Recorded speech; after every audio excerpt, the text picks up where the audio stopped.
Everyone, can you hear me? Yes, sir. Yes, sir. Okay, आवाज आ रही है सब लोगों को? ठीक है, राइट। तो स्क्रीन दिख रही है सबको? Yes, sir. ओके, तो इसमें हमारा जो लास्ट पार्ट बाकी है वो है thermodynamics and kinetic theory of gases. इसको ब्रीफ में पढ़ के सर क्वेश्चन कर लेते हैं। हाँ जी, बोलिए। सर जो टेस्ट हुआ था उसका एक क्वेश्चन है, डाउट। बताओ, पूछो। सर तो मैं क्वेश्चन नंबर बताऊं? हाँ, क्वेश्चन नंबर बता दो आप। एक ही क्वेश्चन है जी सर, तो फिलहाल तो क्वेश्चन ही बता दो क्या है। सर म्यूचुअल कंडक्शन वाला Sir, है वो। मेरा अच्छा, चलो मैं खोल लेता हूँ फिर।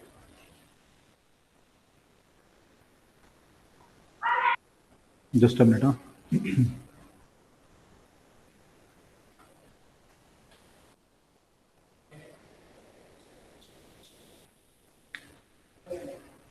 नीट का पेपर था ना ये, नीट वाला जो। Yes sir. ओके,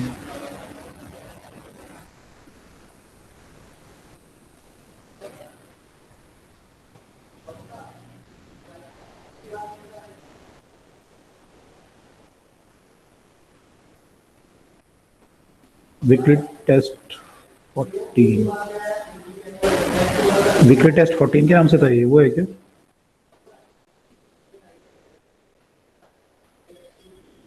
सर जो 8 फैब को हुआ था। 8 फेब वाला है? Yes sir. एक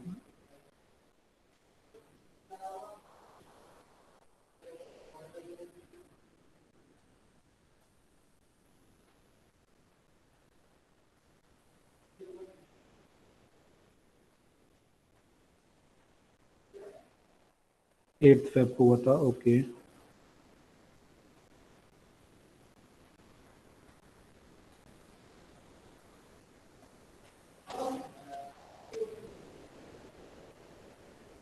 कौन सा क्वेश्चन था? Number 31st। 31st, एक मिनट ना।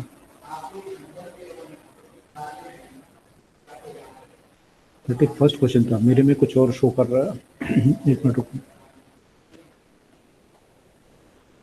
आपके सामने क्वेश्चन खुला हुआ है?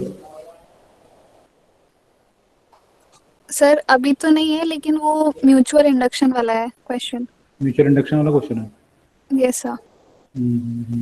जस्ट कुछ और खोल दिया लग रहा है मुझे।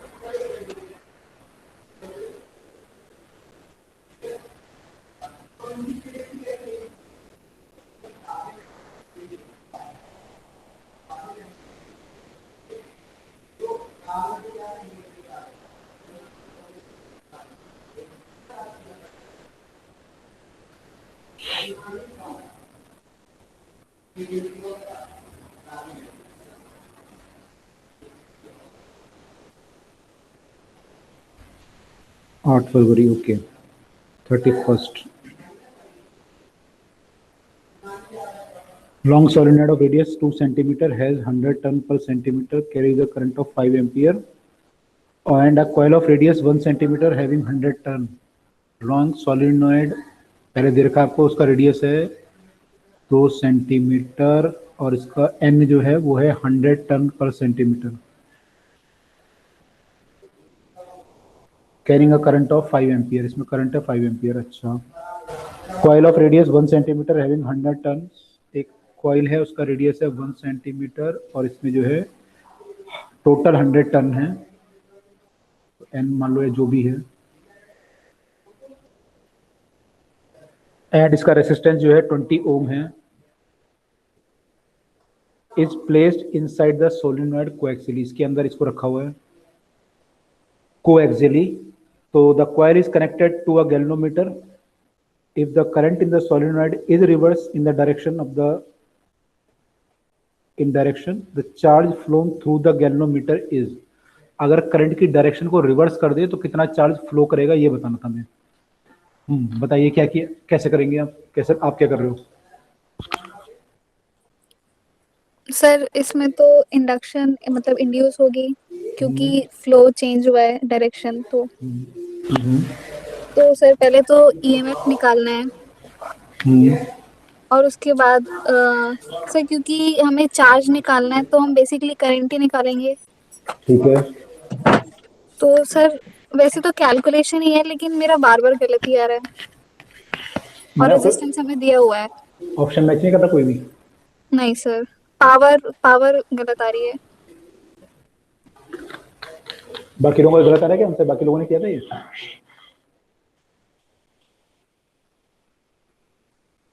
बाकी लोगों ने किया था, आंसर गलत आ रहा है, सही आ रहा है?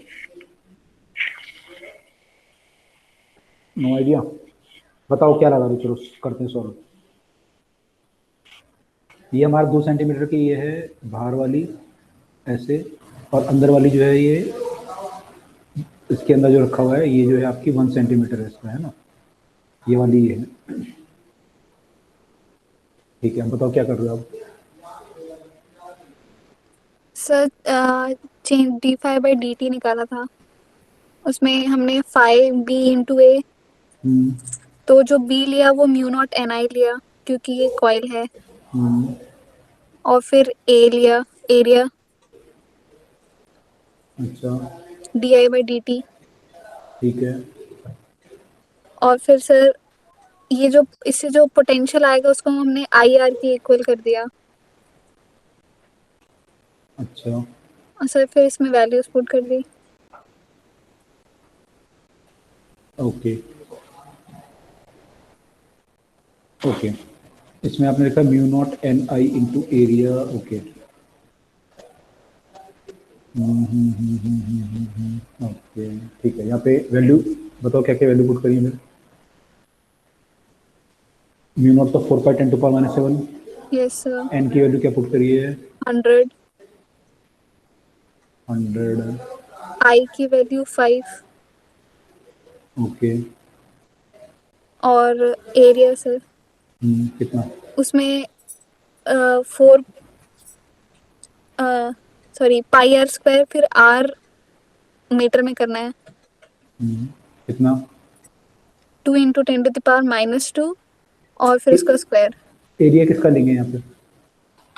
बिगर कॉइल का सर। क्यों? सर क्योंकि मैग्नेटिक फील्ड तो उसी की वजह से होगी ना। आप जो चेंज इन फ्लक्स निकाल रहे हो d5/dt, हम्म ये किसका निकाल रहे हो? सर ये तो कॉइल का? स्मॉल कॉइल से एसोसिएटेड है। हाँ अच्छा हाँ, एरिया। भाई, इसका ओके जब सर, ओके ओके। समझ में आ गया? फ्लक्स जो यस है तो सर। इसका फ्लक्स है ना, फ्लक्स तो बड़ी कॉइल का ही है, लेकिन वो आप तो किसके अंदर निकाल रहे हो, इसके अंदर कितना फ्लक्स चेंज हुआ? यस यस सर, इसलिए एरिया गलत आ रहा था। एरिया तो इसी को लोगे ना। आपका आंसर जो आ रहा होगा, कितने का फर्क आ रहा होगा? अपने एरिया जो है, रेडियस आपका डबल है इसका, है ना? तो 1/4 का, यानी 4 टाइम्स का फर्क आ रहा होगा आपका। Yes sir. ऐसे ही आ रहा था आपको? मैंने 1 लेना पड़ेगा, तो 1 लोगे यहाँ पे तो 1/100 आ जाएगा। आपने 2 लिया होगा तो आपका आंसर जो है 4 टाइम्स ज़्यादा आ रहा होगा। Yes sir. तो अब आ जाएगा answer? Yes sir. Okay.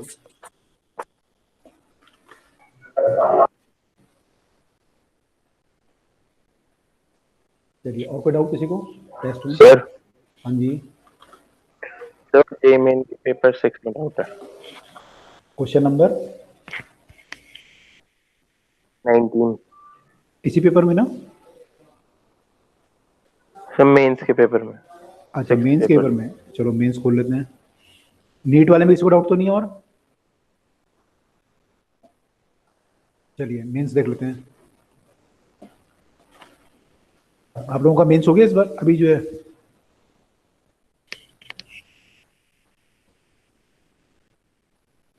Actual mains हो गया? No sir. कब? No sir. किस डेट पे है?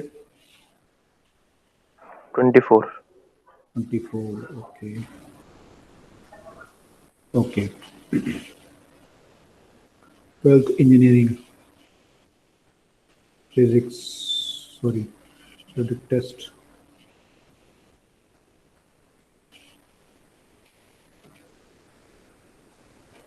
आपका टेस्ट जो हुआ था 19 फरवरी वाला है ये कौन सा वाला है? ये 17 फरवरी। मैंने 7 है, 8 को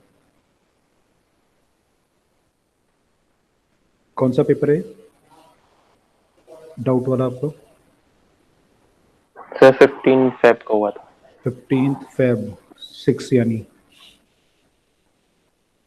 ठीक है, क्वेश्चन नंबर कितना? 19।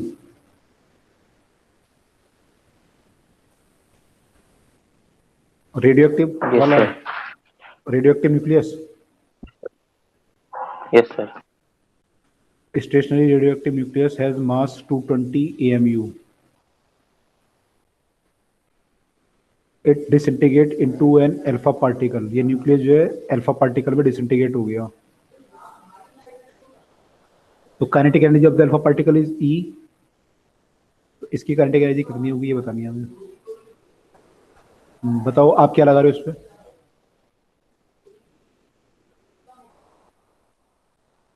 बताओ आप लोग क्या कंसेप्ट लगा रहे हो?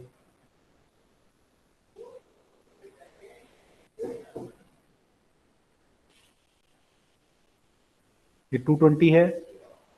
कंजर्वेशन और मोमेंटम लग जाएगा। करेक्ट, कंजर्वेशन मोमेंटम लगेगा इसमें। तो इसका जो मास है वो 4 होगा और इसका मास जो है 216 बचेगा फिर। तो अगर ये अल्फा पार्टिकल इधर को जाएगा तो रिमेनिंग जो न्यूक्लियस बचेगा वो इधर को जाएगा and momentum will be conserve. तो इनिशियल मोमेंटम इज 0, तो final momentum should also be 0। तो दोनों का मोमेंटम यानी बराबर होगा। कुल मिला के इन दोनों का मोमेंटम आपस में मैग्नीट्यूड में बराबर होगा, डायरेक्शन अपोजिट होगी। तो हमें क्या बताना है? काइनेटिक एनर्जी बतानी है। आपको दी हुई है अल्फा पार्टिकल की काइनेटिक एनर्जी दी हुई है ई। आपको बतानी है इसकी एनर्जी कितनी होगी। ठीक है, तो आपको पता है कि मोमेंटम दोनों का बराबर है और एनर्जी और मोमेंटम में डायरेक्ट रिलेशन है आपके पास। एनर्जी आपकी जो होती है वो p²/2m होती है ना।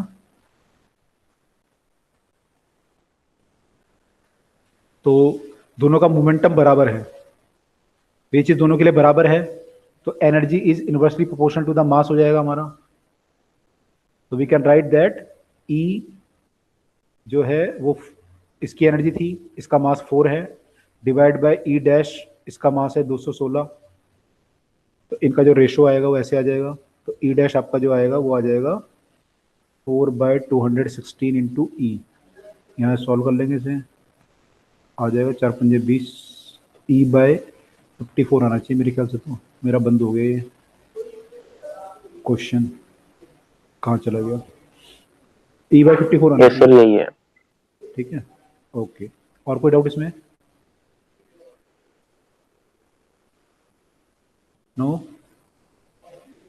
ठीक है, चलिए तो आगे चलते हैं। अब मैं चैप्टर स्टार्ट कर रहा हूँ फिर, जो मैं सोच रहा था, जो आपको कह रहा था। सर हाँ जी। सर एक और क्वेश्चन है मेरे पास। उसमें एमिटर ट्रांजिस्टर एम्पलीफायर ऐसा क्वेश्चन है वो। हम्म, तो सर मुझे पूछना था कि ये कैसे करना है। क्या क्वेश्चन है बताओ? सर मैं बोल दूं? बोल दो। In a common emitter transistor amplifier, the output resistance is 500 kilo ohms and the current gain beta is 49. If the power gain of the amplifier is 5 into 10 to the power 6, the input resistance is।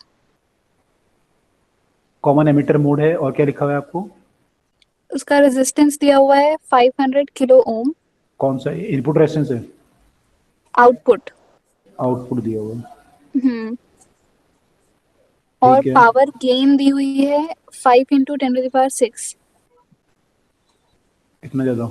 अच्छा, और input resistance पूछा है।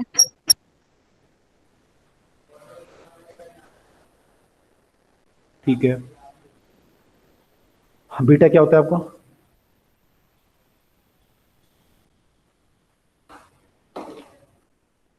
Common emitter mode में beta की value क्या होती है?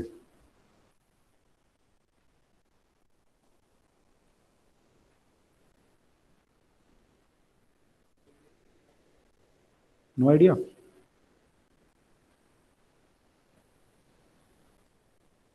आपने इसमें करंट पढ़ा हुआ है आपने? कॉमन एमिटर वगैरह, कॉमन बेस नहीं पढ़ा ना?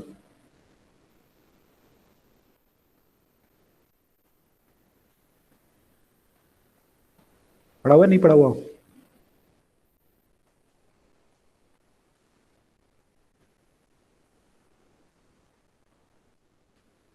इसको तो पढ़ना पड़ेगा ना आपको पहले, आप कैसे करोगे फिर उसके बिना, ये तो हमें पढ़ना पड़ेगा पहले, है ना। तो उसको पढ़ेंगे एक बार, तब देखेंगे क्या होगा। इसमें क्या है कि आपका जो पावर होता है ना, एक्चुअली पावर जो है वो ऐसे आ जाएगा आपका, कि पावर जो होता है वो output power by input power हो जाएगा। तो आई आउटपुट जो भी आपका होगा इनटू उसका स्क्वायर इनटू आर आउटपुट, ऐसे करके, और ये पावर गेन होगा आई स्क्वायर ऐसे करके। अब इसमें जो आई का रेशियो है, ये आई कौन से होंगे आपके, कॉमन एमिटर मोड है ये। कॉमन एमिटर मोड में मतलब आपका एमिटर कॉमन होता है ये वाला, ऐसे करके डायग्राम बनता है आपका। तो ये एमिटर कॉमन होता है यहाँ पे, ठीक है, ये वाला एमिटर। तो वो देखना पड़ेगा हमें कि उसमें करंट कौन सा लेंगे, क्या लेंगे। आपने पढ़ा हुआ है ये, नहीं पढ़ा हुआ? पढ़ा हुआ है तो अभी तो समझ पाओगे, बिना पढ़े कैसे समझ लोगे? नहीं सर। तो इसको पढ़ेंगे एक बार, यस एक बार सर। पढ़ना पड़ेगा हमें, ठीक है। Okay sir. आपके सिलेबस में है क्या इस बार? मैंने भी सिलेबस तो आया नीट का वैसे। सर उसमें तो यही है कि कुछ डिलीट होगा नहीं, सिर्फ ऑप्शंस में कुछ ऐसा, वो शायद ऑप्शंस पढ़ाएंगे, अच्छा, ऐसा कुछ है। ठीक है, पढ़ लेंगे इसको, कोई इशू नहीं है, ठीक है। तो इसमें आपको पढ़ना पड़ेगा तभी आएगा, ठीक है। यस सर, वही मैंने क्वेश्चन देखा तो। हाँ, तो उसके बिना नहीं कर पाओगे ना, उसके जब तक आपको पता नहीं होगा ना। इसमें कॉमन एमिटर और कॉमन बेस ऐसे करके हम लोग अलग अलग वो बनाते हैं, फिर आपके अल्फा और बीटा आते हैं, उससे हम फिर में देखना पड़ता है कि उसकी वैल्यू क्या क्या है। ठीक है, इसको छोड़ दो अभी। सर और एक और क्वेश्चन पूछना था। सर जो केपलर्स लॉ हमने पढ़ा था ग्रेविटेशन में, हाँ। उसका जो सेकंड लॉ था उससे हमने कंजर्वेशन ऑफ मोमेंटम का पढ़ा था। मुझे ये पूछना है कि उसमें मोमेंटम कंजर्वेशन का मतलब डायरेक्शनल भी है और मैग्नीट्यूड भी है, दोनों?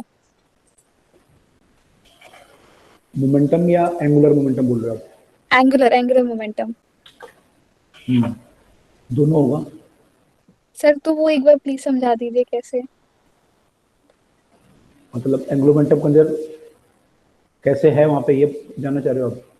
Yes sir. Angular momentum change कब होता है हमारा? जब हमारा टॉर्क हो। Yes sir.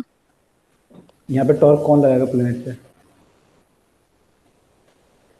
ये फोर्स है केवल प्लेनेट पे, और कोई फोर्स है इसके अलावा? नहीं सर। नहीं है। तो जो भी फोर्स है वो यहाँ से पास कर रहा है, सन से पास कर रहा है। सन के अबाउट टॉर्क कितना हो गया हमारा? 0। जीरो। अगर टॉर्क जीरो है तो एल इज कांस्टेंट, तो हमारा एंगुलर मोमेंटम कांस्टेंट रहेगा, यानी yes sir. M V R constant रहेगा। Yes sir. तो हमारी जो प्लेनेट जो मूव करता है उसकी जो v इंटू आर का प्रोडक्ट जो है कांस्टेंट रहता है। इसलिए हम बोलते हैं यहाँ पे आपका आर ज़्यादा होता है, यहाँ पे v कम होता है, और यहाँ पे v आर कम होता है, वहाँ पे v ज़्यादा होता है, ठीक है। एंगुलर मोमेंटम की डायरेक्शन कैसे आती है? ये तो सर मैग्नीट्यूड की बात। वेलोसिटी की डायरेक्शन। नहीं, गलत गलत। मैग्नीट्यूड देखो, मैग्नीट्यूड जो कांस्टेंट है तो क्लियर हो गई बात, यस सर। ठीक है। अब डायरेक्शन की बात करते हैं। एंगुलर मोमेंटम की डायरेक्शन कैसे आती है? क्रॉस प्रोडक्ट होगा ना राइट हैंड थंब रूल से, मतलब right hand screw rule. Right hand rule से आएगी, ये है ना। तो इसकी जो डायरेक्शन आएगी वो किधर को आएगी? आउटसाइड द प्लेन हो जाएगा। हाँ, तो जब ऐसे घूम रहा होगा तो ये जो है ऐसे कुछ डायरेक्शन आएगी एंगुलर मोमेंटम की आपकी, है ना। आर्क कैसे करते हो इसको, ऐसे लिखते हो? Yes sir. Yes sir. तो आर वेक्टर की डायरेक्शन ये हो गई, पी वेक्टर आपका इधर को हो गया। आर क्रॉस पी करोगे तो किधर को आएगा? ये इधर को ही आएगा, ऊपर को। आर वेक्टर इधर को हुआ, पी वेक्टर इधर को हुआ। आर की तरफ को फिंगर रखो, पी की तरफ को घुमाओ तो थंब किधर को आ रहा है? राइट हैंड से ऊपर को आ रहा है थंब। आर की तरफ को अगर मैं फिंगर रखूं, सन के डायरेक्शन की तरफ से आर की तरफ को फिंगर रखता हूं और उसे घुमाता हूं टुवर्ड द पी, थंब किधर को आ रहा है मेरा? अप आ रहा है। Yes sir. तो यानी एंगुलर मोमेंटम इधर को होगा। Yes sir. और जब ये प्लेनेट घूमेगा तो हर डायरेक्शन में एंगुलर मोमेंटम इधर को ही आएगा आपका, चाहे आप कहीं पे भी करके देख लो। तो यानी कि हमारा मोमेंटम तो चेंज हो रहा है, लेकिन एंगुलर मोमेंटम जो है वो हमेशा अपवर्ड है। तो मैग्नीट्यूड और डायरेक्शन दोनों सेम है, ठीक है। Yes, sir. इसमें डाउट क्या था? मोमेंटम की डायरेक्शन को लेके था, एंगुलर मोमेंटम की?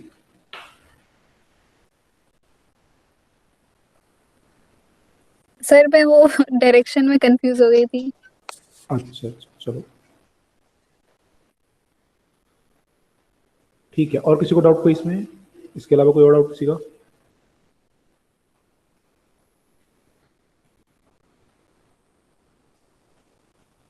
नहीं है? चलिए शुरू करें फिर टॉपिक।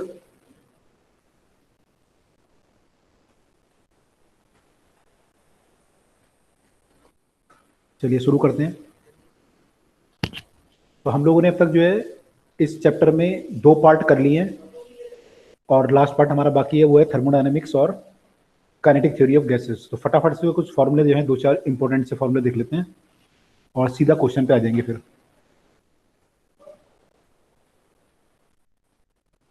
तो kinetic theory of gases and thermodynamics basically हमें ये देखना है।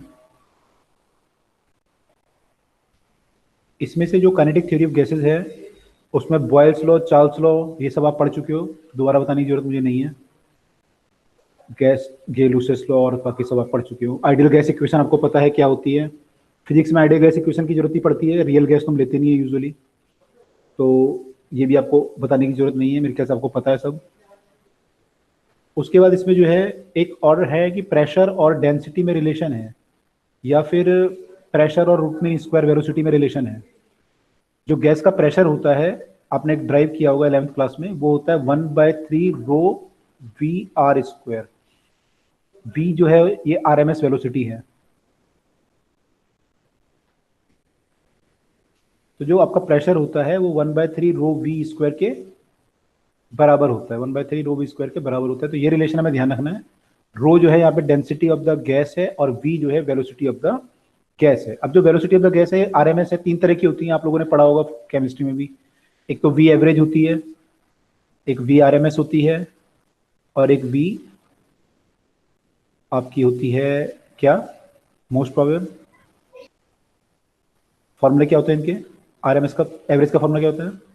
√8RT/m, 8RT/πm, पाई एम, करेक्ट। इसका क्या होता है? √3RT/m, 3RT/m, correct. इसका क्या होता है? 2RT/m। 2RT/m। एम यहाँ पे मोलर मास है और टी एब्सोल्यूट टेम्परेचर, आर आपका यूनिवर्सल गैस कांस्टेंट है। तो ये 3 हमारे फॉर्मूले हैं। अब आपको ये पता है यहाँ पे कि ये जो m है, ये शायद आपको टीचर पहले ही बता चुके होंगे, मैं भी आपको बता चुका हूँ कि m जो है हम किस में रखेंगे, केजी में रखना है। यहाँ पे गलती क्या करते हैं बच्चे, यहाँ पे m को जो है ग्राम में पुट कर देते हैं डायरेक्ट। मान लो हाइड्रोजन का पूछा उसने, तो हाइड्रोजन का जब मास पुट करोगे यहाँ पे तो 2 × 10⁻³ पुट करोगे, क्योंकि हाइड्रोजन का molar mass is 2 gram per mole, which is in SI unit 2 kg, 2 × 10⁻³ kg पर मोल। तो यहाँ पे जो वैल्यू पुट करोगे ये किलोग्राम में करनी है, ठीक है? तो ये ध्यान रखना बस। अच्छा, यहाँ से क्या निकल के आ रहा है, मेरा जो VRMS है वो 3RT/m है। तो VRMS is proportional to temperature, तो V square is proportional to the temperature. V जो है √T के प्रोपोर्शन है, तो V स्क्वायर जो है इसके प्रोपोर्शन है। या फिर मैं काइनेटिक एनर्जी निकालूँ एक मॉलिक्यूल की, तो वो प्रोपोर्शनल टू टेम्परेचर है। तो किसी भी मॉलिक्यूल की जो काइनेटिक एनर्जी होती है वो प्रोपोर्शनल टू उसके टेम्परेचर के होती है। तो अगर टेम्परेचर ज़्यादा है तो काइनेटिक एनर्जी भी ज़्यादा होगी, ठीक है? और इसका जो फॉर्मूला एक्चुअली आता है, जो एग्जैक्ट फॉर्मूला आता है, अगर आप काइनेटिक एनर्जी निकालोगे यहाँ से m वगैरह कट जाता है, आपका m आपका कट जाता है। तो जो एक्चुअल फॉर्मूला आता है काइनेटिक एनर्जी का, वो क्या आता है? काइनेटिक एनर्जी मॉलिक्यूल की जो होती है वो कितनी होती है? एक मॉलिक्यूल की बात कर रहा हूं मैं, तो 3/2 kT होती है। Where k you know is, k क्या होता है? Boltzmann constant. Boltzmann constant. ये R बाय अवोगाड्रो नंबर का रेशो होता है, 8.314 डिवाइडेड बाय अवोगाड्रो नंबर। बहुत बड़ी क्वांटिटी है ये, तो डिवाइड करेंगे तो काफ़ी छोटी वैल्यू आएगी, तो k की वैल्यू काफ़ी कम आती है। तो बोल्ट्जमैन कांस्टेंट है। T is the absolute temperature. तो किसी भी जो मॉलिक्यूल है उसकी काइनेटिक एनर्जी 3/2 kT है। और इसमें इंटरेस्टिंग बात यह है कि ये किसी भी उसके मास पे डिपेंड नहीं कर रही, यानी कि अगर टेम्परेचर आपका सेम है तो ऑक्सीजन और हीलियम की काइनेटिक एनर्जी मॉलिक्यूल की सेम होगी, ठीक है? Kinetic energy will be same. तो this is the kinetic energy of a molecule. अगर मैं एक मोल की बात करूं, ये एक मॉलिक्यूल की है, और ये जो बात चल रही है ये ट्रांसलेशनल काइनेटिक एनर्जी है, ट्रांसलेशनल। ठीक है, इसमें रोटेशनल मैंने शामिल नहीं किया है। अगर मैं बात करूं आपके एक मोल की, तो एक मोल की जो काइनेटिक एनर्जी होती है वो मोल से मल्टीप्लाई कर दूंगा यहाँ पे। ये एक मॉलिक्यूल की है तो एक मोल के लिए मैं एवोगैड्रो नंबर से मल्टीप्लाई करूंगा इसको, तो ये n से n कट जाएगा, तो ये आ जाएगा 3/2 RT। 3/2 RT is my kinetic energy of 1 mole of gas.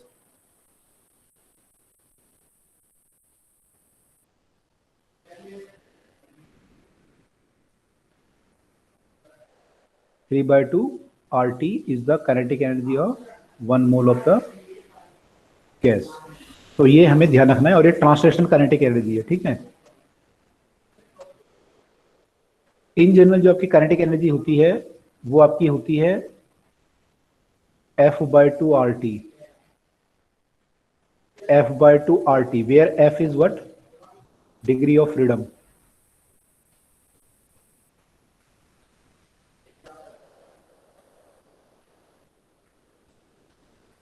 मेरी काइनेटिक एनर्जी होती है टोटल, वो F/2 RT होती है, डिग्री ऑफ फ्रीडम पे डिपेंड करती है। तो डिग्री ऑफ फ्रीडम हमारी जो होती हैं,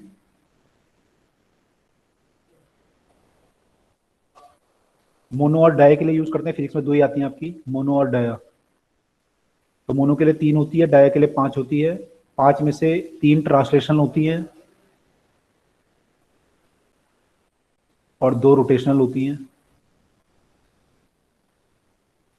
यहाँ पे तीनों की तीनों ट्रांसलेशन होती है। ठीक है, तो यहाँ पे जो काइनेटिक एनर्जी आएगी वो कंप्लीटली ट्रांसलेशनल ही आएगी, यहाँ पे जो है ये आएगी। ठीक है, तो अगर डाया की मैं बात करूँ तो डाया की जो काइनेटिक एनर्जी आएगी वो टोटल, अगर मैं निकालूं टोटल लिखूं तो 5/2 RT आएगी। और अगर मैं केवल ट्रांसलेशन की बात करूं तो वो 3/2 RT आएगी। ठीक है, 3/2 RT आएगी। तो ये चीज ध्यान रखिएगा कि यहाँ पे टोटल काइनेटिक एनर्जी और ट्रांसलेशनल काइनेटिक एनर्जी में अंतर है। तो ये जो फॉर्मूला होता है F/2 RT वाला, ये हमारी टोटल काइनेटिक एनर्जी देता है। ठीक है, तो यहाँ पे इतना ध्यान रखेंगे हम लोग। आई होप इतना क्लियर है सबको।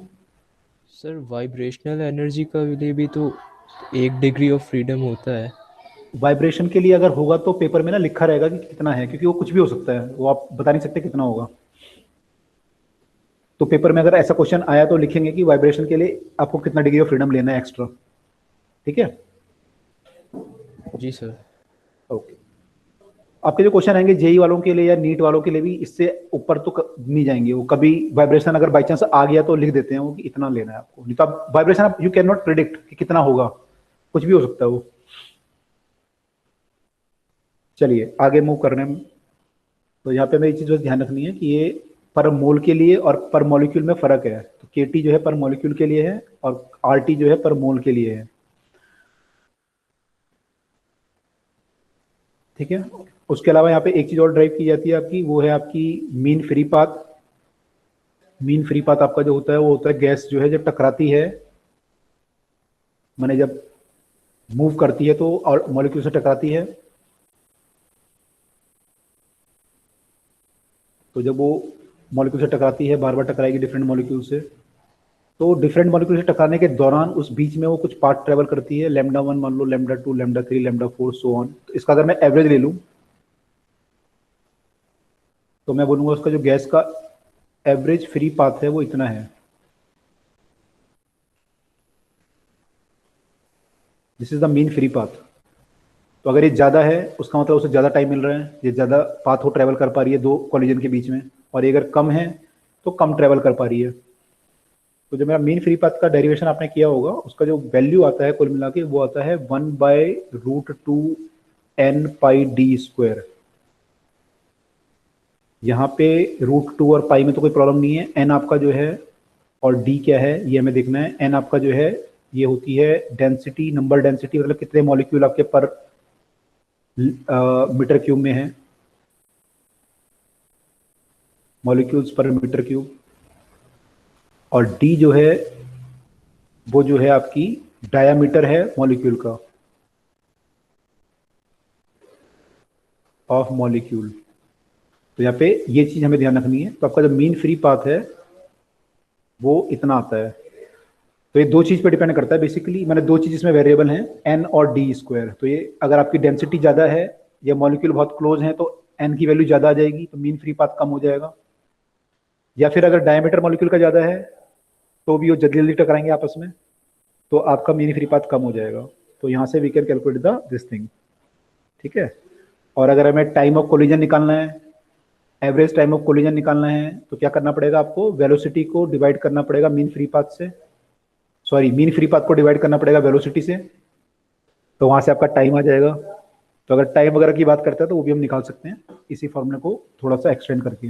वेलोसिटी की जगह हम VRMS ले लेंगे, रूट मीन स्क्वायर स्पीड ले लेंगे, है ना। तो अगर आपको टाइम निकालना है तो time will be delta sorry this by velocity VRMS। तो कई बार ऐसा पूछ लेता है कि यहाँ पे डी तो नहीं पूछता, एन को चेंज करता है कि एन में क्या फर्क पड़ेगा। अब एन की जगह क्या है, एन आपके नंबर ऑफ मॉलिक्यूल पर मीटर क्यूब है। तो कई बार वो बोलेगा कि मैंने मोल को डबल कर लिया, ऐसे कर लिया, वैसे कर लिया, या फिर तो इसको हम उस फॉर्मूले में भी कन्वर्ट कर सकते हैं। या फिर डेंसिटी डबल कर ली, वॉल्यूम हाफ कर लिया, तो उस फॉर्मूले में कन्वर्ट कर सकते हैं इसे। हमें number of molecule per unit volume पता है, उसका मास निकाल लेंगे, डेंसिटी वगैरह आ जाएगी। तो ये सब किसी भी फॉर्म में फॉर्मूला बन सकता है ये। तो बेसिक फॉर्मूला ये है, इसको अलग अलग फॉर्म में आप कन्वर्ट कर सकते हो। एन का चेंज, जो ये स्मॉल एन है, इसको चेंज करके we can convert into different forms, ठीक है। जैसे आपका एन जो है क्या है, number of molecule per unit volume, ठीक है, मोल नहीं है, नंबर ऑफ मॉलिक्यूल है।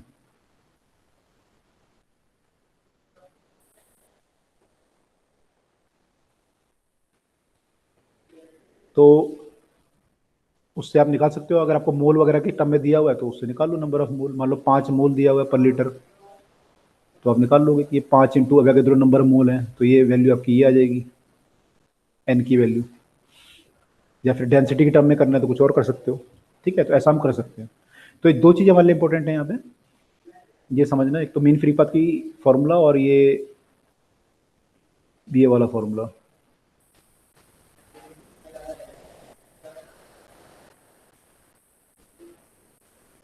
चलिए, इसके अलावा जो इस चैप्टर में है आपके बेसिकली वो है, अगर मैं बात करूं इसमें स्पेसिफिक हीट है, constant volume and constant pressure, और इनका रेशो है फिर। तो ये वैल्यू जो है मोनो के लिए और डाया के लिए डिफरेंट डिफरेंट है। तो कितना वैल्यू होता है इसका, इन जनरल क्या होता है, इन जनरल क्या वैल्यू होता है सीपी का एफ के टर्म में,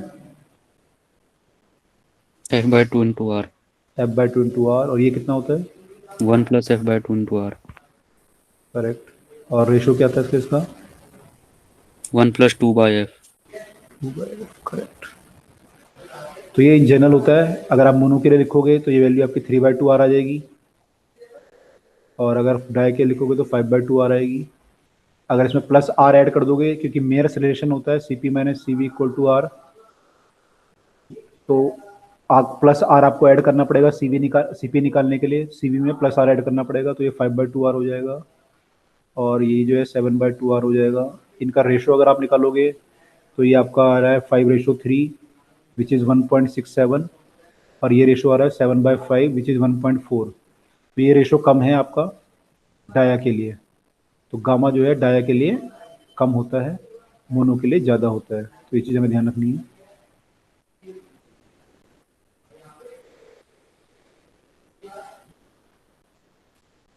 राइट।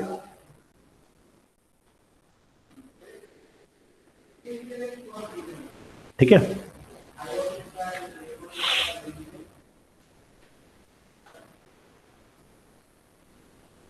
तो दिस वाज द थिंग कि इनके लिए वैल्यू कितनी कितनी होती है हमारी मोनो डाया के लिए। उसके अलावा जो है यहाँ पे अगर हम देखें, यहाँ पे अगर मान लो दो गैस को मिक्स करेंगे, तो आई डोंट नो, मैंने आपको बताया नहीं बताया, दो गैस को अगर मिक्स करेंगे उस केस में हम कैसे लेते हैं, सीपी निकालना है मान लो दो गैस का, मान लो 2 mole helium mix with 5 mole nitrogen, तो सीपी कितना आएगा, कैसे निकालेंगे मतलब,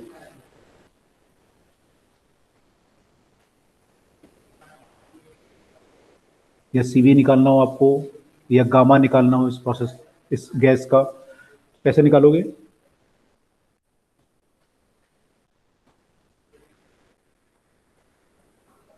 Sir, sorry, N1 CP plus N1 CP plus N2 CP the whole divided by sum of moles. Okay, देखो इसमें शॉर्टकट तरीका क्या है, ऐसे कर सकते हो कि आपको जो है ना F की टर्म में फॉर्मूले पता है सारे, है ना? तो आप ना डिग्री ऑफ फ्रीडम निकाल लो इसमें, F एवरेज निकाल लो। F एवरेज कितना होगा इसमें? 2 मोल हीलियम, हीलियम की डिग्री ऑफ फ्रीडम कितनी होती है मोनोटॉमिक की? 3, 3। डाया की 5. 5। तो हमारे पास डिग्री ऑफ फ्रीडम हो गई 2 mole into 3, 6 degree of freedom, मैंने 6 तो ये आ गया, प्लस 5 इंटू 5, ये टोटल डिग्री ऑफ फ्रीडम आ गई, डिवाइडेड बाय कितने मोल की है ये? 2 + 5 मोल की। तो ये आपकी एवरेज डिग्री ऑफ फ्रीडम पर मोल आ गई, कितनी आ गई ये? 6 + 25 डिवाइड बाय 7, 31 मेरे ख्याल से बाय 7, ये मेरा F एवरेज आया। अगर मेरा ये F एवरेज आ गया, now I can calculate anything, I can calculate CP CV everything. CP मेरा CV आ जाएगा F/2R, यानी कि 31/14 R। CP हो जाएगा, इसमें R ऐड कर लो, सिंपल। तो R ऐड कर लोगे तो 34 35 और 10 45 हो जाएगा मेरे ख्याल से। और अगर गामा निकालना है आपको तो CP/CV कर लो, CP/CV करोगे तो 45/31 आ जाएगा। ठीक है, तो हम लोग जो है इसको ऐसे कर सकते हैं F एवरेज निकाल के, तो ये बेस्ट मेथड है कि हम F एवरेज निकाल लें। ठीक है, clear? Yes, sir. Okay,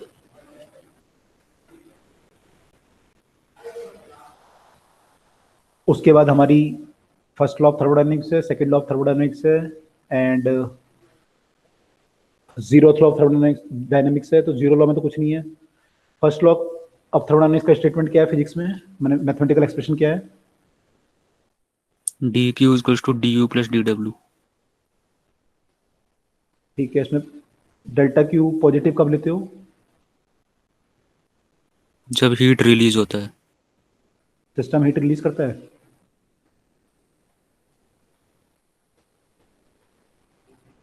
absorb करता है, तो डेल्टा क्यू को पॉजिटिव लेते हैं, है ना? जब ये हीट एब्जॉर्व करता है, रिलीज नहीं, एब्जॉर्व। डेल्टा यू कब लेते हैं पॉजिटिव?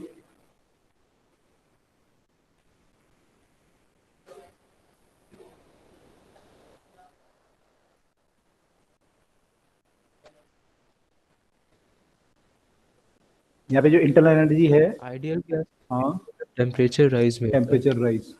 इंटरनल एनर्जी यहाँ पे जो है वो केवल कौन सी एनर्जी है? काइनेटिक।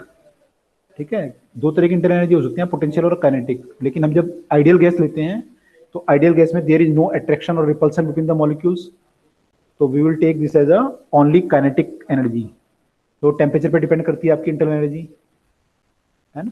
तो इंटरनल एनर्जी आपकी जो होती है वो कितनी होती है? एनर्जी कितनी होती है गैस की, जो काइनेटिक एनर्जी होगी? और काइनेटिक एनर्जी कितनी होती है? F/2 RT होती है या F/2 KT होती है? तो ये केवल टेम्परेचर पे डिपेंड करती है ना? तो टेम्परेचर बढ़ेगा तो ये U बढ़ेगी, तो व्हेन टेम्परेचर इंक्रीजेस तो उसको पॉजिटिव लेते हैं, घटेगी तो नेगेटिव लोगे। डेल्टा W का पॉजिटिव लेते हो, गैस एक्सपेंड करेगी या कंप्रेस करेगी? एक्सपेंड। एक्सपेंड। केमिस्ट्री में क्या डिफरेंस है? सर केमिस्ट्री में उल्टा हो जाता है वर्क के लिए। वर्क डन यहाँ पे ये उल्टा साइन आ जाता है ना, एक्सपेंड में उल्टा ले लेते हैं वहाँ पे, नेगेटिव ले लेते हैं वहाँ पे। ठीक है, तो फिजिक्स में हम लोग ऐसे लेते हैं, तो ये दिस इज द थिंग्स। ठीक है, अच्छा, डेल्टा क्यू जीरो कब हो सकता है? कौन सी प्रोसेस में?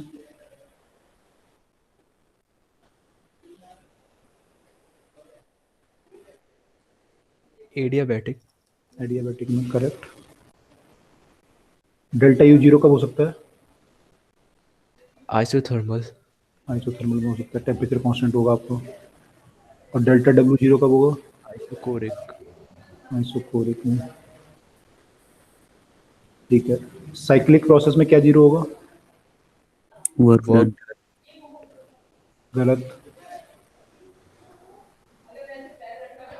Internal energy. Internal energy zero change in होगी। इंटरनल चेंज जीरो होगा। और थर्मोडायनेमिक स्टेट्स जो भी होंगे वो सब कांस्टेंट होंगे, तो इस टेम्परेचर सेम रहेगा। करेक्ट। तो delta U will be zero, हाँ। Delta Q may not be zero, delta W may not be zero. ठीक है। वॉल्यूम भी सेम हो जाएगा। बिल्कुल। अगर मेरा मान लो ऐसे बना देते हैं, ऐसा मान लो अगर है, या उल्टा मान लो, पीवी ऐसा मान लो, ऐसे मान लो, दोनों तरह के क्वेश्चन आते हैं आपके केस, है ना। चलो पहले मान लेते हैं ये वाला केस मान लेते हैं, ये ऐसा है। इस केस में वर्क डन पॉजिटिव आएगा नेगेटिव आएगा? Cyclic process negative.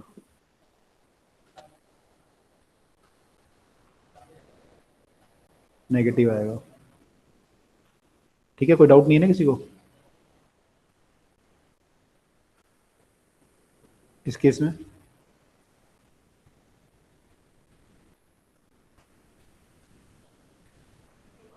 पॉजिटिव होगा। प्रेशर इंक्रीज हो रहा है पहले। हम्म, तो ये वही राइट वाले ग्राफ का उल्टा है। हम्म, पॉजिटिव होना चाहिए। ठीक है, बाकी लोग क्या सोचते हैं?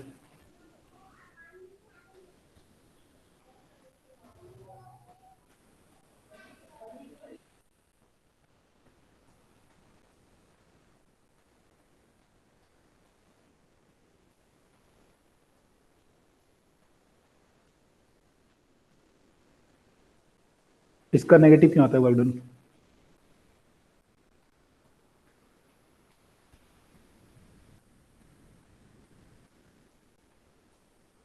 इस प्रोसेस में नेगेटिव क्यों आता है वर्क डन हमारा?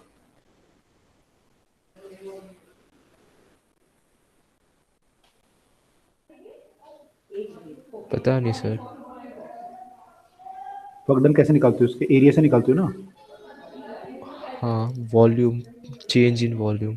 चेंज इन वॉल्यूम, तो इस प्रोसेस को डिवाइड कर सकते हो ना दो प्रोसेस में। एक प्रोसेस ये ले लो, इसका एरिया निकाल लो। यहाँ क्या हो रहा है, वॉल्यूम बढ़ रहा है यहाँ पे आपका, अच्छा। पीवी। वी डेल्टा वी से, है ना। तो यहाँ वॉल्यूम बढ़ रहा है तो वर्क डन ये पॉजिटिव आएगा। और ऊपर वाला लोगे यहाँ से, नेगेटिव वर्क डन है, और नेगेटिव वर्क डन आएगा। तो ज़्यादा क्या आएगा? नेगेटिव ज़्यादा है। नेगेटिव वाला ज़्यादा है, तो यहाँ पे हमारा आंसर नेगेटिव आ रहा है इसलिए। और ये बीच का एरिया होगा नेटवर्क डन। बीच का एरिया नेटवर्क डन आएगा आपका ये। ठीक है, ऐसे यहाँ पे चेक कर सकते हो, है ना। तो ऐसे अगर कोई भी चीज़ आती है तो आप चेक कर सकते हो आपकी क्या होगा, नेगेटिव होगा या पॉजिटिव होगा, एरिया वगैरह निकाल के। ठीक है, yes sir. Okay, this is all about this thing. तो ठीक है, इसके कुछ क्वेश्चन कर लेते हैं। ठीक है, उसके अलावा यहाँ पे हीट इंजन वगैरह उसकी एफिशिएंसी वगैरह के बारे में 1 - T2/T1, एंड ऐसे करके करते हैं हम लोग solve. T1/T2, sorry T2/T1 Carnot cycle.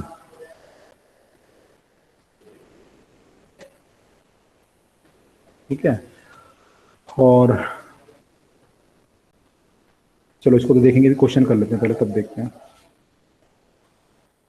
तो let us do some questions, इसको समझने की कोशिश करते हैं।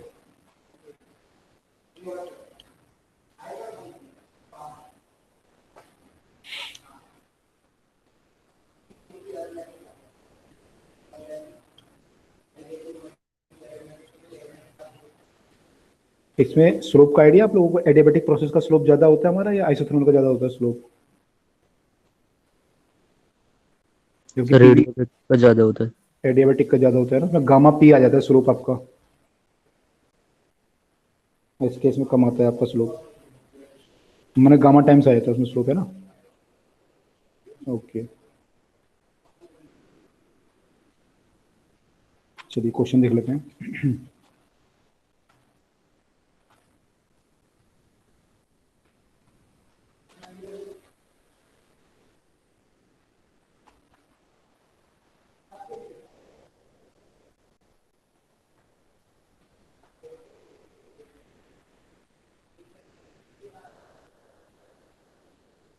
क्वेश्चन ये है कि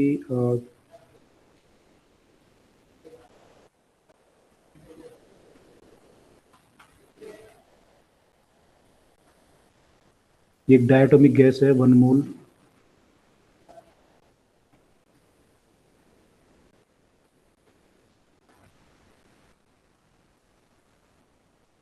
तो एक साइक्लिक प्रोसेस करती है,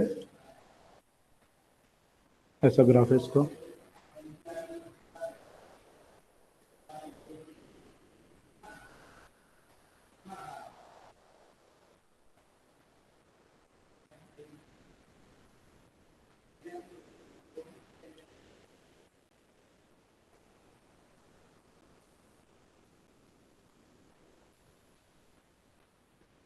तो ये क्लॉकवाइज प्रोसेस ऐसे चल रही है हमारी, तो it goes under this process. ये आपका कोऑर्डिनेट ए है, ये बी है और ये सी है।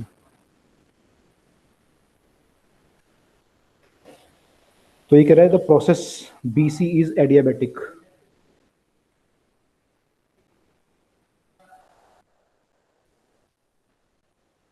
तो आपको बताना है इसमें कि चेंज इन इंटरनल एनर्जी कितनी होगी पूरे साइकिल में, और डिफरेंट प्रोसेस में, मैंने कई सारे ऑप्शन दिए हुए इसमें।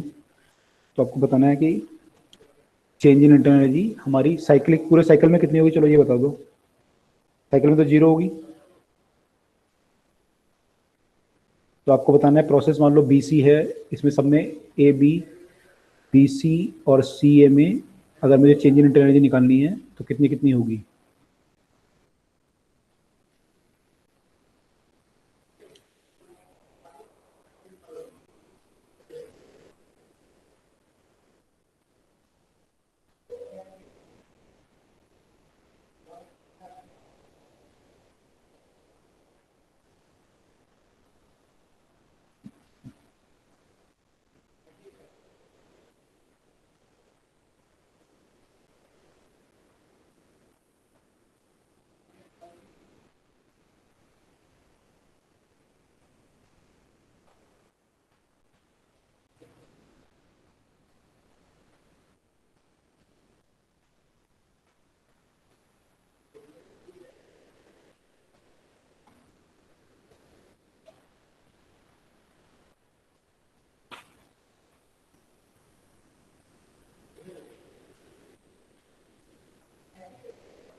निकाल लिया आप change in internal energy?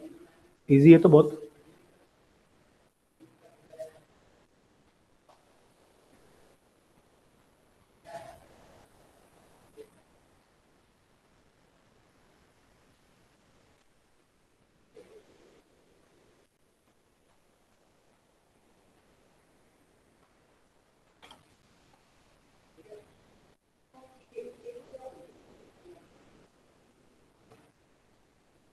Sir A B में 6150 है। 6150, अच्छा। एक मिनट रुको, बाकी लोग निकाल रहे हो?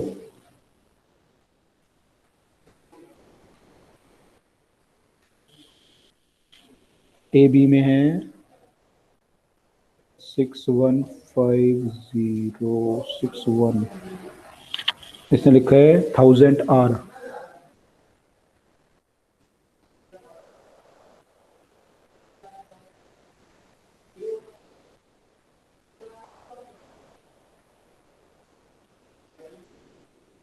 ए बी में ये लिख रहा है ये, और बाकी दोनों में बी सी और सी ए में -500 R,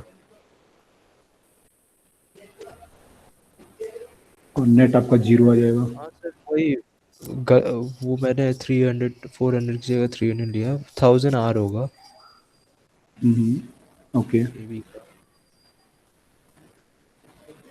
बी सी सी ए का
इतना टाइम क्यों लगा रहे हो आप लोग? ये तो सिंपल है ना।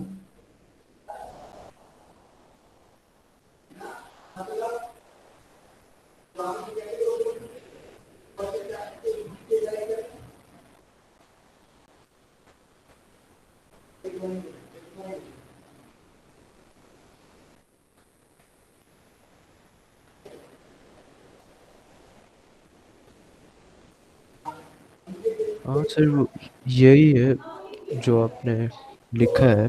CA का वही से निकल जाएगा, CP से निकल जाएगा, और फिर एडियाबैटिक का तो वही 0 होता है सबका सम, तो उसी से निकल जाएगा। ठीक है, इसमें अप्रोच क्या है? ये तो आप अच्छा प्रोसेस देख रहे हो, आपके कौन सी प्रोसेस क्या क्या हो रही है? हाँ अप्रोच ये है कि AB वाले प्रोसेस में वॉल्यूम कांस्टेंट है तो CV का यूज़ करेंगे, CV डेल्टा T। हम्म और AC में प्रेशर कांस्टेंट है तो CP डेल्टा V हम्म डेल्टा T। तो हम्म। ये दोनों। अच्छा, इतना कॉम्प्लेक्स क्यों सोच रहे हैं लेकिन हम लोग? डेल्टा यू होता कितना है वैसे? किसी भी प्रोसेस का डेल्टा यू कितना होता है? सेम होता है ना? क्या होता है डेल्टा यू किसी प्रोसेस का formula? Delta Q minus delta NCV delta T। ये होता है ना किसी भी प्रोसेस के लिए? हाँ तो यहाँ पे तो फिक्स है आपका, ये 2 मोल है, और आपकी गैस डायटोमिक 1 है। मोल। अच्छा 1 मोल है, ठीक है। और गैस आपकी डायटोमिक है, तो डायटोमिक का मतलब होगा सीपी, सीबी जो होगा वो F/2R होता है, तो 5/2R हो जाएगा इंटू डेल्टा टी। बस हमें डेल्टा टी तो निकालना है तीनों प्रोसेस में। हाँ तो बस डेल्टा टी चाहिए, बस हमें तो बाकी जरूरत ही नहीं नहीं, है कुछ। AC में तो हमें वर्क डन करके भी निकालना होगा ना।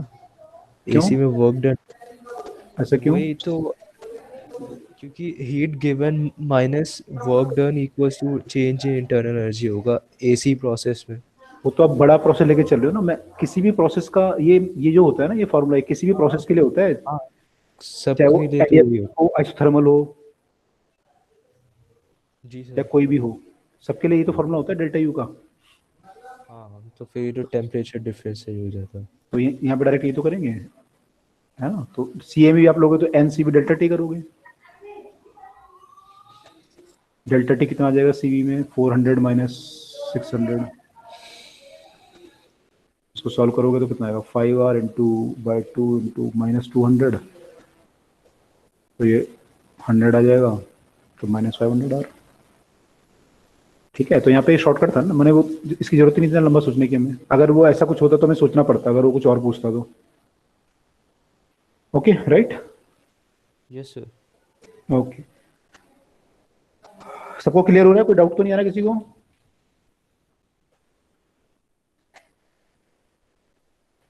तो ये फॉर्मूला जो होता है ये हमेशा वैलिड होता है, चाहे आपकी प्रोसेस कांस्टेंट वॉल्यूम पे हो रही हो या ना हो रही हो, क्योंकि आपकी इंटरनल एनर्जी जो होती है वो टेम्परेचर का फंक्शन होती है हमेशा ही। तो in any process we can apply this formula. इसमें कोई ऐसी जरूरत नहीं है हमें कि वॉल्यूम कांस्टेंट हो तभी लगाएंगे। ठीक है, अगला क्वेश्चन कर रहे हैं हम।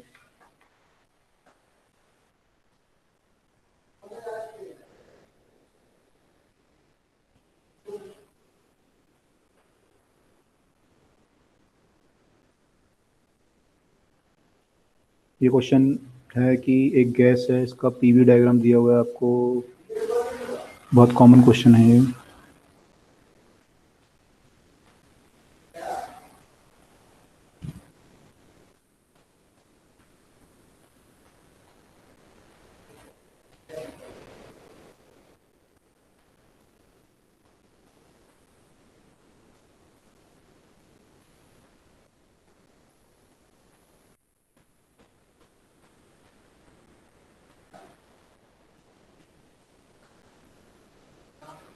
ये वैल्यू 10 है, ये 5 है,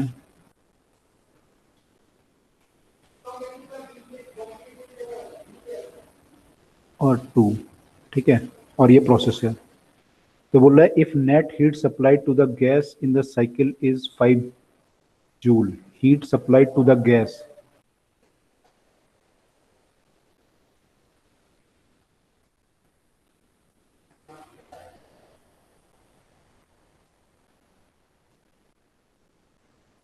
फाइव जूल।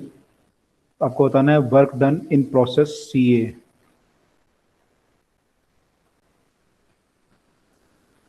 कितना होगा।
-7.5 सॉरी,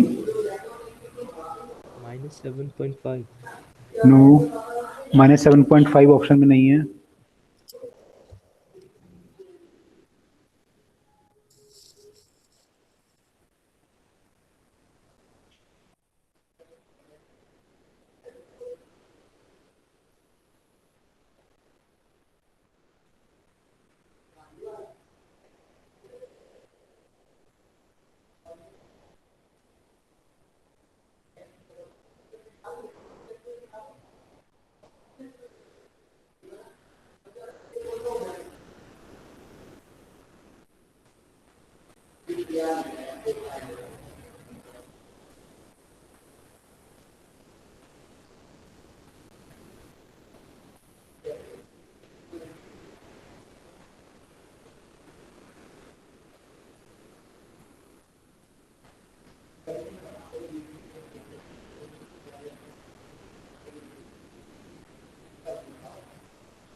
यस, क्या आंसर आया?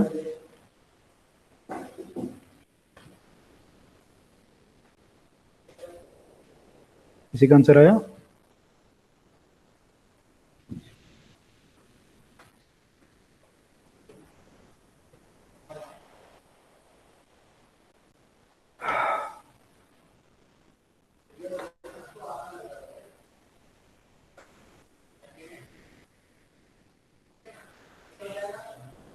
किसी का नहीं आया अभी?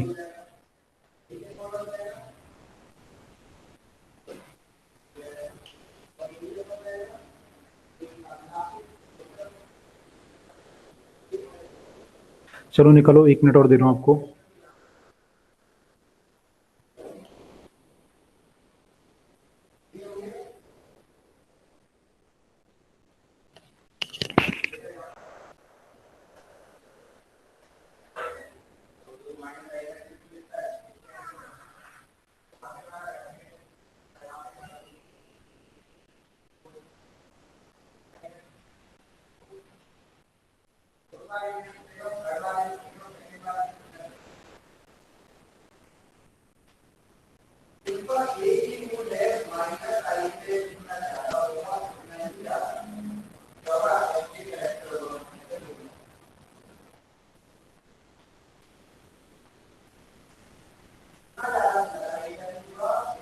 -5।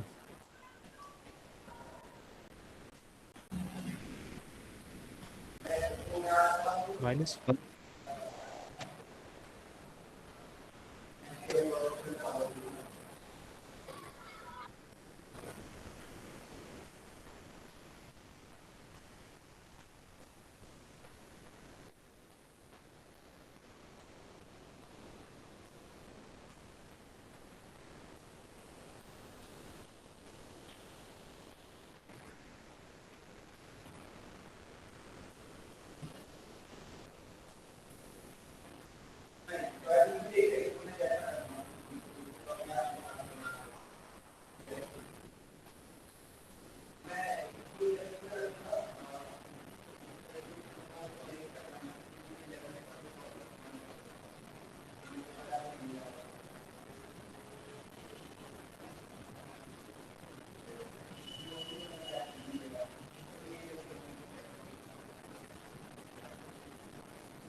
हाँ जी, निकाला किसी ने answer? Sir -5।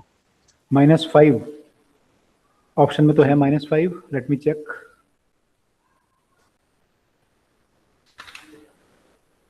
Yes, correct answer, -5 is correct.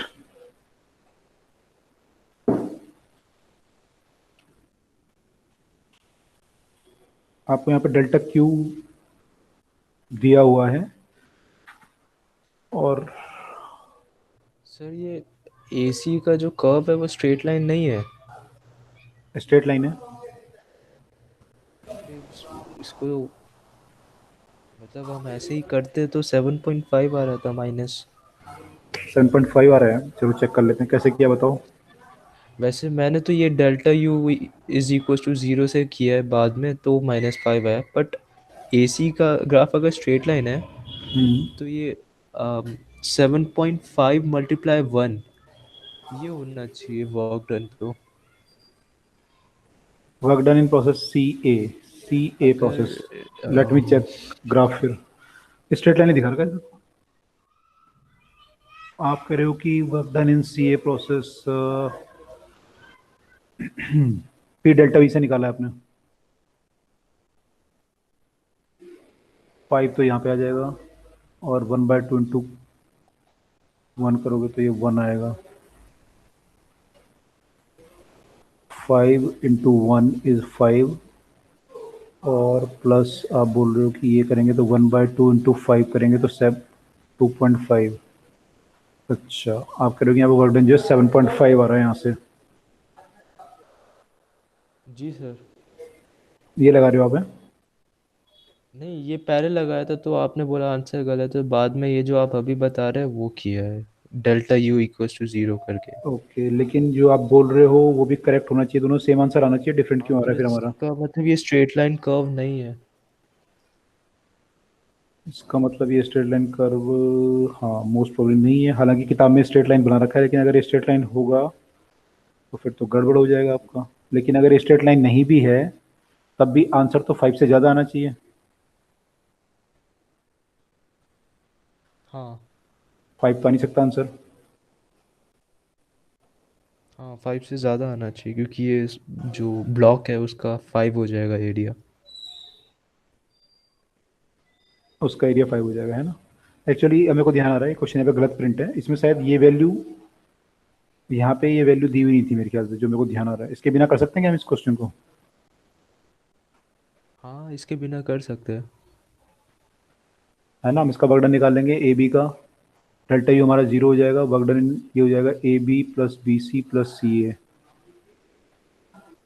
BC और 0 है। बी सी का वर्कडन 0 है, 0। वॉल्यूम कांस्टेंट है। ए बी का वर्कडन निकाल लेंगे हम, AB का 10 है। 10 है, तो यहाँ से डायरेक्ट आ जाएगा, है ना? हाँ ओके, तो मुझे ध्यान आ रहा है कि प्रिंटिंग, ये आईआईटी में जो क्वेश्चन आया था, एक्चुअली जेई का क्वेश्चन है ये, तो यहाँ पे ये मिसिंग था, ये था नहीं, यहाँ पे दिया नहीं हुआ था, ये 5 इन्होंने लिख दिया ना जो, हाँ। नहीं तो गलत आंसर आ जाएगा फिर तो हमारा। ठीक है, आप सही बोल रहे हो, यू आर करेक्ट। तो यहाँ पे जो वर्कडन आएगा यहाँ से हमारा -5 आ जाएगा। ठीक है, आई होप सबको क्लियर हो गई है फर्स्ट लॉ को कैसे यूज करना है। Yes sir. Okay, and cyclic process में कैसे कैसे यूज करना है ये हमें क्लियर हो रहा है। एक क्वेश्चन और कर लेते हैं तो थोड़ा सा आपको आइडिया हो जाएगा ब्रीफ, तो फिर हम लोग फिर बाकी क्वेश्चन आप प्रैक्टिस कर सकते हो, चाहे वो इससे रिलेटेड हो चाहे वो काइनेटिक थ्योरी ऑफ गैस से रिलेटेड हो, है ना? तो एक क्वेश्चन और कर लेते हैं।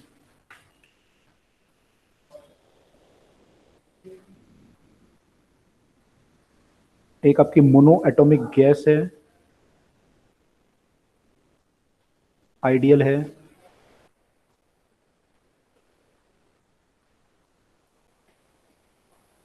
Initially at temperature T1 enclosed in a cylinder fitted with the piston। ठीक है, temperature, initial temperature is T1।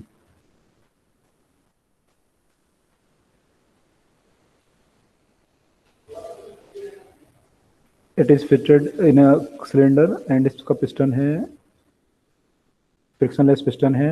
Gas is allowed to expand adiabatically, it expands adiabatically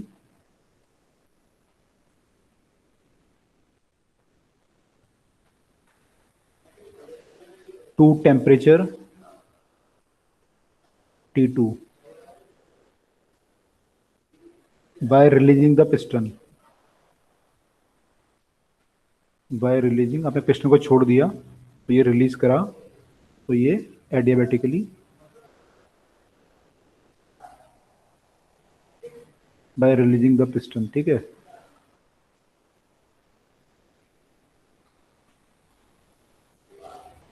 if L1 and L2 are the length of gas column before and after expansion respectively,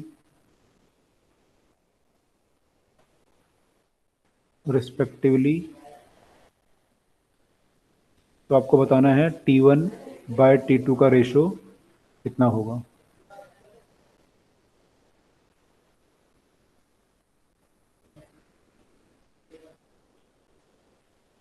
इस type में answer है।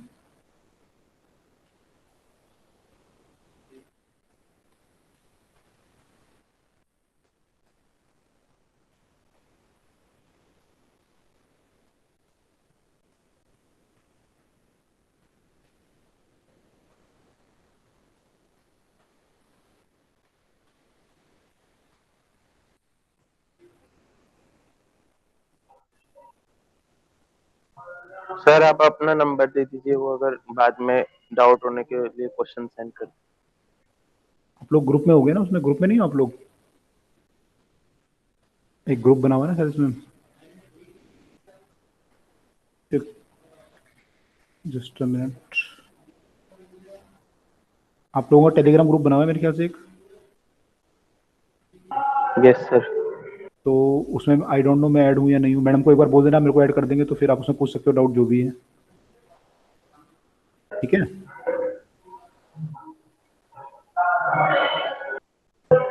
तो आप number देते तो मैं आपको personally भेज देता हूँ। पर्सनली कई बार कई सारे मैसेज आते रहते हैं ना, फिर वो उसमें मिस हो जाते हैं। तो ग्रुप में आप डालोगे कम से कम तो मेरे को वो रहेगा ना, 4-5 ग्रुप रहेंगे तो देख पाऊंगा ढंग से।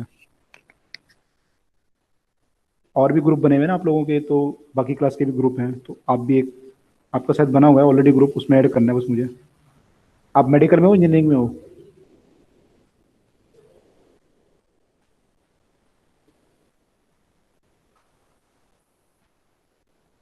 आप मेडिकल में हो या इंजीनियरिंग में हो? इंजीनियरिंग। इंजीनियरिंग में हो। आप लोगों का भी ग्रुप शायद 12th, यहाँ पे मुझे दिख नहीं रहा है। आप मैडम को बोल दो ग्रुप बनाने को, तो ग्रुप में क्या होगा आपस में भी हो जाएगा हमारा, और कई बार मैं नहीं बता पाऊंगा तो बच्चे बता देते हैं उससे पहले ही, और मैं फिर ध्यान रखूंगा 5-6 ग्रुप होंगे तो ज़्यादा होता है, फिर पर्सनली कई बार मिस हो जाते हैं मैसेज, है ना। तो ग्रुप में डालोगे तो बेटर रहेगा। अगर फिर भी प्रॉब्लम आएगी तो फिर देख लेंगे, नंबर शेयर कर लेंगे, फिर आपस में डिस्कस कर लेंगे। तो वो यहाँ पर हमारे जो वो ग्रुप है ना, यमुना विहार वाला, भी कोई हाँ बच्चे मांग रहे हैं सॉरी, नंबर आपका। आपका नंबर ग्रुप में मांग रहे थे, तो वो उन्होंने बोला कि मांग लेना जो भी क्लास में ज्वाइन हो। अच्छा तो ग्रुप में ऐड ही कर लूँ ना, उससे बेटर तो ये है ग्रुप में ऐड कर लूँ, जो आपको पूछना होगा पूछते रहो डाउट। कई सारे ग्रुप में पूछते रहते हैं बच्चे, तो मैं बताते रहता हूँ उनको, अलग अलग जो ग्रुप बने हुए हैं आपके। आपकी क्लास का भी होगा कोई ग्रुप? तो ग्रुप में एक पड़ेगी। ग्रुप में क्या नहीं होता? ग्रुप में ऐड करने के लिए भी तो नंबर चाहिए। आप ग्रुप आप लोगों ने बना रखा है क्या, ये मैडम ने बना रखा है? तो एक तो जो पहले बना था यमुना विहार वाले बच्चों के लिए वो है, एक दोनों बच्चों के लिए जो मेंस के लिए। ठीक है, दोनों कंबाइंड का किसने बनाया है? तो वो एक बच्चे ने बनाया था, उसमें शायद मैम भी हैं। अच्छा मैडम भी हैं उसमें, ओके। आप नंबर लिख लो, चलो मैं लिख देता हूँ यहाँ पे नंबर, लेकिन ट्राई करना है कि ग्रुप में डालना, क्योंकि पर्सनल मैसेज कई बार जो है वो हो जाते हैं, मिस हो जाते हैं।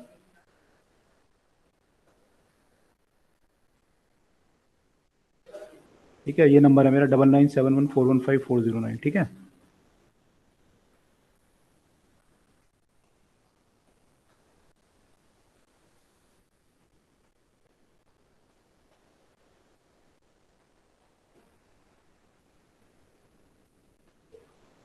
चलो बताओ इसका आंसर क्या होगा?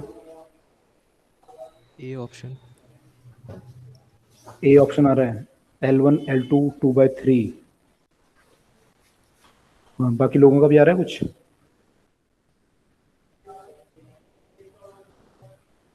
नो, ए बोल रहे हो? ए तो नहीं है,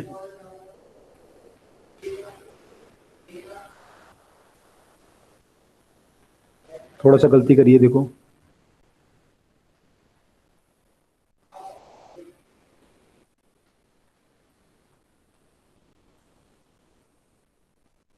एडियाबेटिक प्रोसेस है ये, तो टेम्परेचर वॉल्यूम में रिलेशन जो होता है हमारा ये होता है, इसका यूज करना है हमें ना।